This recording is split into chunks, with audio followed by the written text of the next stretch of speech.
আসসালামু আলাইকুম রহমতুল্লাহি ওবরকাতুহু। সম্মানিত দর্শক, দীর্ঘ ১৭ বছর পর বিএনপির সাবেক ভারপ্রাপ্ত চেয়ারম্যান এবং বর্তমানের চেয়ারম্যান জনাব তারেক রহমান সাহেবের স্বদেশ প্রত্যাবর্তনের পর থেকে একের পর এক লঙ্কা কাণ্ড ঘটে যাচ্ছে। এ সকল কর্মকাণ্ডে সাধারণত যারা প্রধান ব্যক্তি তাদের বেশিরভাগ ক্ষেত্রেই তাদের সায় থাকে না, এবং আমি বিশ্বাস করি যে জনাব তারেক রহমান সাহেবেরও এসব ক্ষেত্রে সায় নেই। কিন্তু তার যে বিশাল কর্মযজ্ঞ, এই মুহূর্তে দেশ সামলানো, বিদেশ সামলানো, মানুষের আশা আকাঙ্ক্ষা সামলানো, বিভিন্ন মানুষের সাক্ষাৎকার সামলানো, রাজনৈতিক কর্মকাণ্ড সব মিলিয়ে তাকে নির্ভর করতে হয় তার আশেপাশে যারা রয়েছেন তাদের উপর। এখন তার আশেপাশে যারা আছেন দুই ধরনের মানুষ। যারা দীর্ঘদিন তার সঙ্গে লন্ডনে ছিলেন এবং তার পরীক্ষিত, তিনি তাদেরকে ভালোবাসেন। তো যারা লন্ডনে ছিলেন তাদের ক্ষেত্রে আবার দুটো সমস্যা। প্রথম সমস্যা হলো যে তারেক রহমান সাহেব তাদেরকে খুব ভালোবাসেন, আর এই যে তারেক রহমান সাহেব তাদেরকে খুব ভালোবাসার কারণে বাংলাদেশে বিএনপির যে সকল পরীক্ষিত নেতাকর্মী রাজপথে ছিলেন তারা সঙ্গত কারণে এই সমস্ত লোকদেরকে পছন্দ করেন না, যে আমরা এখানে এত খাটলাম, এত কিছু করলাম, আর তারেক রহমান সাহেব বিদেশ থেকে যাদেরকে নিয়ে এসেছেন তারা বয়সে অল্প, অল্প বয়সী, তরুণ, বাস্তব রাজনীতির ক্ষেত্রে এতটা অভিজ্ঞতা সম্পন্ন নন, অথচ তারেক রহমান সাহেব তাদেরকে প্রিভিলেজ দিচ্ছেন। এই গেল এক। আর তাদেরকে বাদ দিয়ে তারেক রহমান সাহেবের সঙ্গে দেখাও করা যাচ্ছেন না। অন্যদিকে যেটা হলো যে যারা লন্ডন থেকে এসেছেন তারা মূলত তারেক রহমান সাহেব যেহেতু পছন্দ করছেন, তাদেরকে ধরে নেওয়া হয় তারেক রহমান সাহেবের ইচ্ছা, আকাঙ্ক্ষা, স্বপ্ন, তার রুচি, অভিরুচি, শিক্ষা দীক্ষা সব কিছুর সঙ্গেই তারা কমপ্লাই করতে পারেন। তা না হলে তো তাদেরকে নিয়োগ দিতেন না। অথবা এমন হতে পারে যে লন্ডনে তারেক রহমান সাহেব যাদেরকে খুঁজেছেন, তো সেখানে যাদেরকে পাওয়া গেছে সেই সেই লোকগুলোর মধ্যে এরাই উত্তম। এখন হয়তো যদি তারেক রহমান সাহেবের আশেপাশে দেশ চাইতেও আরও অনেক ভালো লোক পাওয়া যেত, এমনকি মার্টিন লুথার কিংয়ের মতো মানুষ পাওয়া যেত, বারাক ওবামার মতো মানুষ পাওয়া যেত, তিনি হয়তো তাদের সাহায্য নিতে পারতেন। এখন যাদেরকে পেয়েছেন এবং গত ১৭ বছর ধরে যারা তাকে সঙ্গ দিয়েছে, বিভিন্ন পরীক্ষায় উত্তীর্ণ হয়েছে, তিনি সঙ্গতির কারণে তাদের প্রতি নির্ভরশীল হবেন। আর সেই মানুষগুলো বাংলাদেশে এসে ন্যাচারালি যে বিপদে পড়বেন সেটা হলো তারা বাংলাদেশের আবহাওয়া, প্রকৃতি, পরিবেশ এটা সহজে বুঝতে পারবেন না।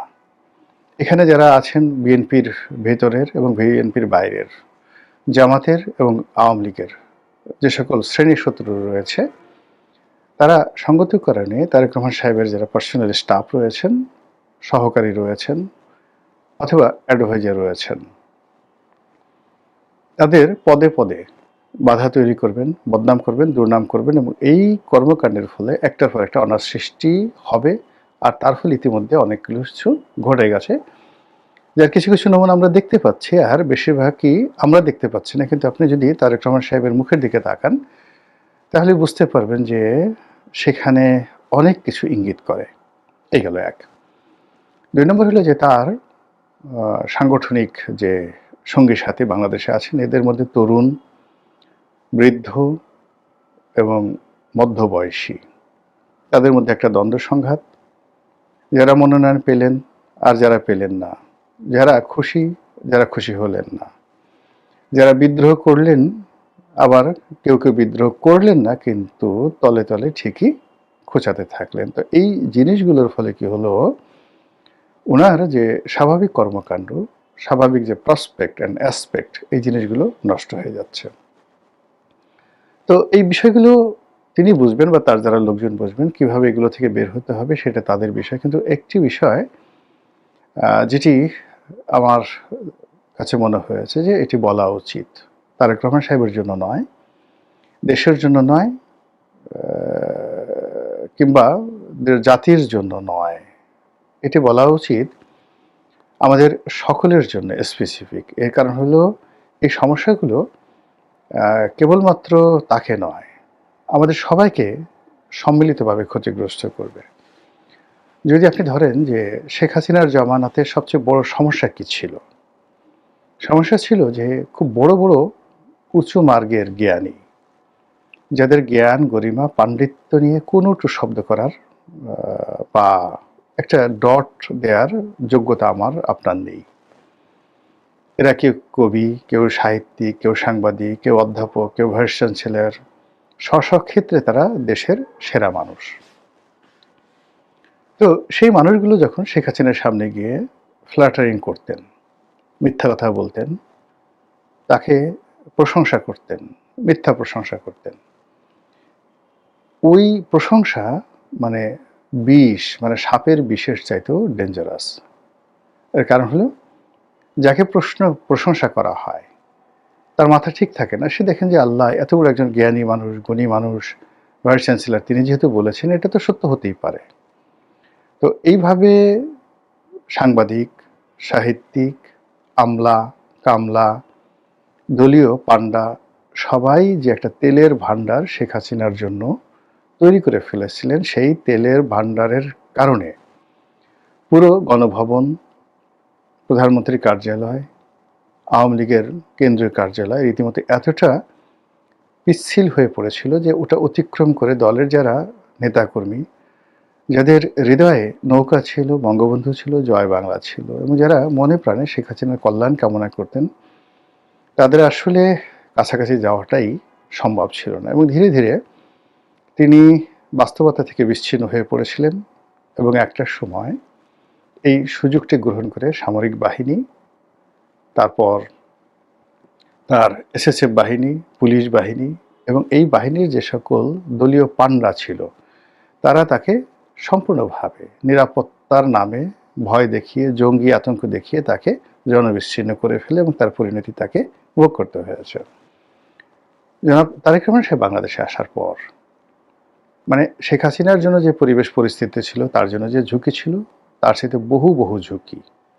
এবং এই মুহূর্তে বাংলাদেশে চলমান যে সমস্যা, আগামীতে যারা ক্ষমতায় আসবে বা এখন যারা আছে, তাদের জন্য এই সকল সমস্যার সমাধান করা, শেখ হাসিনার জামানাতে যে আমলাতন্ত্র ছিল, বিধি ব্যবস্থা ছিল, যেহেতু সেগুলো ভেঙে পড়েছে, সত্যিকার অর্থে এখন যারা আছেন তাদের জন্য খুবই কঠিন, আগামীতে যারা আসবেন তাদের জন্য আরও কঠিন হবে। শেখ হাসিনা যে ঋণ রেখে গিয়েছিলেন গত 17 মাসে, 18 মাসে, সেই ঋণ বহু অংশে বেড়ে গেছে। শেখ হাসিনা জামানাতে যে রেভিনিউ কালেকশন ছিল, সেটা বহুল অংশে কমে গেছে। এখন সরকার ডেপ্রিসিয়েশনে আছে।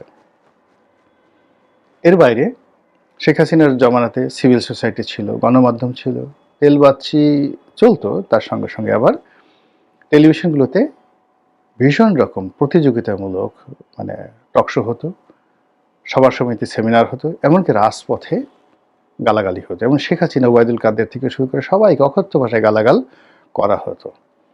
কিন্তু সেই জিনিসগুলো এখন নেই, একেবারেই নেই। মবের ভয় বলেন, অন্য যে কোনো ভয় বলেন, বা মানুষের যে সাহস কমে যাওয়া, অথবা মানুষের ব্যক্তিগত সমস্যা এতটা বেড়ে গেছে, সেই নিজের সমস্যা সমাধানে মানুষ পেরে উঠছেন না। তো সেখানে কে কী করলেন এগুলো নিয়ে চিন্তা ভাবনা করার সময় নাই, সবাই সেই কিয়ামতের ময়দানের মতো ইয়া নফসি ইয়া নফসি। তো সেই দিক থেকে জনাব তারেক রহমান সাহেবকে নিয়ে এই মুহূর্তে বাংলাদেশে যা কিছু হচ্ছে, মানে সবাই তাকে একেবারে প্রধানমন্ত্রী পদে বসিয়ে দিয়েছেন, ভবিষ্যৎ প্রধানমন্ত্রী, দেশ নায়ক, দেশ নেতা, তারপর কিংবদন্তির নানা রকম উপাধি তাকে দেওয়ার চেষ্টা করছেন। বেচারা প্রাণান্ত চেষ্টা করছেন সাধারণ পোশাক পরার, সাধারণ চেয়ারে বসার, মানুষজন ঝাঁপিয়ে পড়ছে তার পায়ে কদমবুচি করার জন্য তিনি দূরে সরে যাওয়ার চেষ্টা করছেন, বিভিন্ন মানুষকে সম্মান দেখানোর চেষ্টা করছেন। কিন্তু এই কাজগুলো তিনি যত বেশি করছেন, তেলবাজরা তত বেশি ডায়নামিক হচ্ছেন, তত বেশি সতর্ক হচ্ছেন এবং তত বেশি মানে যাকে বলে সিনথেটিক অয়েল, নর্মাল অয়েল নয়, সিনথেটিক অয়েল নিয়ে প্রাণান্ত চেষ্টা করছে যে ওনার যে যাত্রাপথ, সেই যাত্রাপথটিকে পিচ্ছিল করে দেওয়ার জন্য, যেন তিনি দাঁড়াতে না পারেন, পড়ে যান, কথা বলতে না পারেন, এলোমেলো হয়ে যান, ভুলভ্রান্তি হয়ে যান। এবং এটারই কিছু লক্ষণ আমরা দেখতে পাচ্ছি। শেখ হাসিনার জামানাতে যারা মানে তেলবাজি করতে পারতেন না, সুযোগ খুঁজতেন, এর কারণ হলো অনেক নিম্নমানের তেলবাজ, লেস ক্যালিভার, লেস কোয়ালিফাইড। এরকম তেলবাজেরা গণভবনে গিয়ে ভিড় করতেন। কিন্তু তাদের যারা মানে পিতা মাতা, মানে ওই তেলবাজদের পিতা মাতা বড় বড় ব্যবসায়ী, বড় বড় সাংবাদিক, বড় বড় সাহিত্যিক, তারা কেউ কেউ বাম ঘরানার, কেউ কেউ হয়তো বিএনপি মাইন্ডেড, কেউ কেউ হয়তো আওয়ামী লীগ মাইন্ডেড। তো তারা তেলবাজি করতে চাইতেন এবং সেই শেখ হাসিনার জমানার মধুমেহ খেতে চাইতেন। কিন্তু ওই যে বললাম না যে চারিপাশে ঘেউ ঘেউ পার্টি এত বেশি ছিল যে তারা যেতে পারতেন না। মনে করতেন যে ওখানে গেলে ইজ্জত থাকবে না। দ্বিতীয়ত হলো যে শেখ হাসিনার আশেপাশে যারা ছিলেন তারা এমন একটা পরিবেশ সৃষ্টি করে ফেলেছিলেন যে ওই সকল ঘেউ ঘেউ পার্টিকে মানে রাজদরবারে প্রবেশ করাবেন শেখ হাসিনার সেই রুচি অভিরুচি উঠে গিয়েছিল।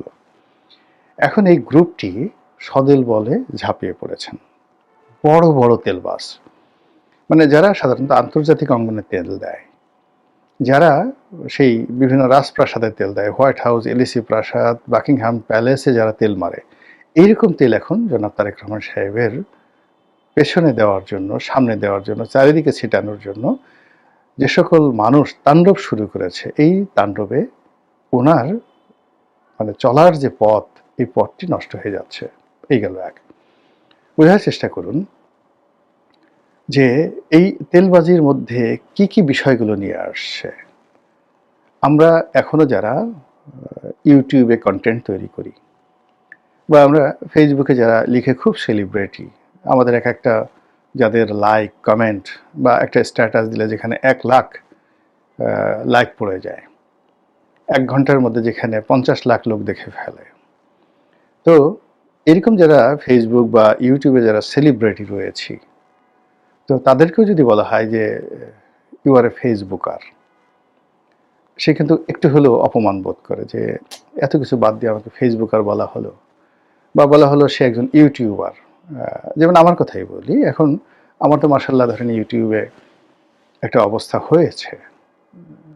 তো সেই দিক থেকে যদি বলা হয় যে গোলাম মোল্লা রনি সাবেক সংসদ সদস্য, লেখক, চিন্তক, রাজনৈতিক বিশ্লেষক, এগুলো বাদ দিয়ে যদি বলা হয় গোলাম মোল্লা রনি একজন এমিনেন্ট বা ধরুন একজন নামকরা ইউটিউবার, আমার কিন্তু জিনিসটা ভালো লাগে না, কোনো অবস্থাতেই ভালো লাগে না।